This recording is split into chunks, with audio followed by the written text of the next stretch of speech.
Hello everybody, welcome back. Thanks for stopping by.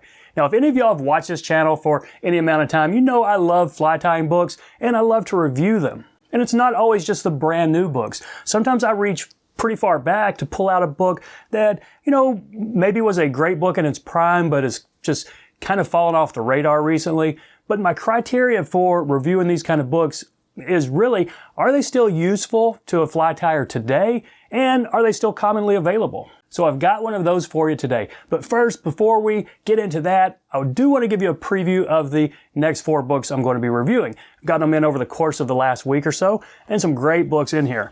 So first off is the Stackpole series called Favorite Flies for, name the area. And this one is Favorite Flies for Pennsylvania by Eric Naguski, and then Favorite Flies for the Catskills, of course, by Mike Valla. And the next one is Dick Stewart's Universal Fly Tying Guide, a fairly old book from the mid-1990s, but still widely available and still a great book certainly for a new tyer.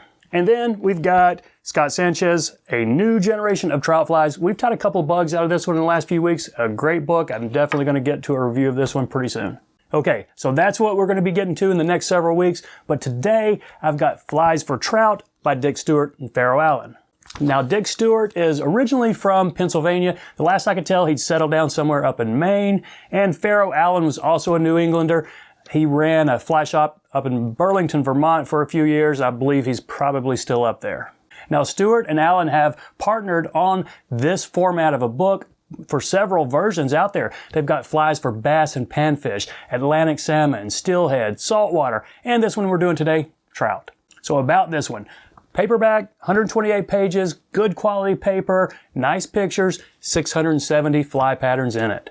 Now you can still buy a new copy of it out there, but it's a little bit pricey in January 2022 at about $31. But I also saw this morning there were used copies for as low as $3. So I think the book's worth $30. If you can get a copy for under $10, yeah, you're getting a bargain. So let me flip through the book and talk a little bit about how it's laid out. So basically, you've got one page, or on the left side or the right side of the page, you've got a picture of the fly and then a list of materials. There's sometimes you'll have a brief sentence or two describing the background and the history of the fly, but for the most part, it's not a history book on the flies. First section is 28 pages of all-purpose flies. You got dries, wets, and nymphs. Then he goes into the major sections: mayflies, caddisflies, stoneflies, midges. Then he goes into what I would consider the miscellaneous flies, like your crane flies, scuds, leeches. Got a pretty big section on terrestrials here. Then patterns like mice and eggs and sculpins. And before you get into a bigger final section of streamers. Okay, so who is this book for? Well, it's definitely not a how-to book. I wouldn't recommend it as your first and only fly tying book or a book to learn how to tie flies. And it's not really a history book. With a few exceptions, most of the pages are just a picture of the pattern and then a list of materials. But as a pattern encyclopedia, it's an amazing book. 670 patterns that cover pretty much the whole spectrum of what a trout fisher might want to tie. So in that respect, I would recommend this book to anybody. The veteran tyers out there, as well as brand new tyers, there's a lot you can get from this book. Okay, I did pick up an extra copy of this book, so let's give one of them away. This video is going to be airing today, Sunday, January 23rd, 2022. And if you're new here, how we do these book giveaways is just leave a comment and then, oh shoot, I didn't think of the hashtag yet. Just leave a comment and put peanut.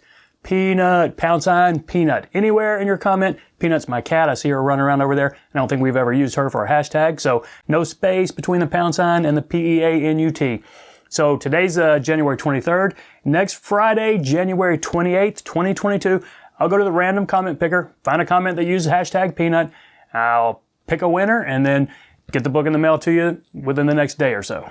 So that's it, everybody. I appreciate you watching. Appreciate your support. We'll see you in a few days.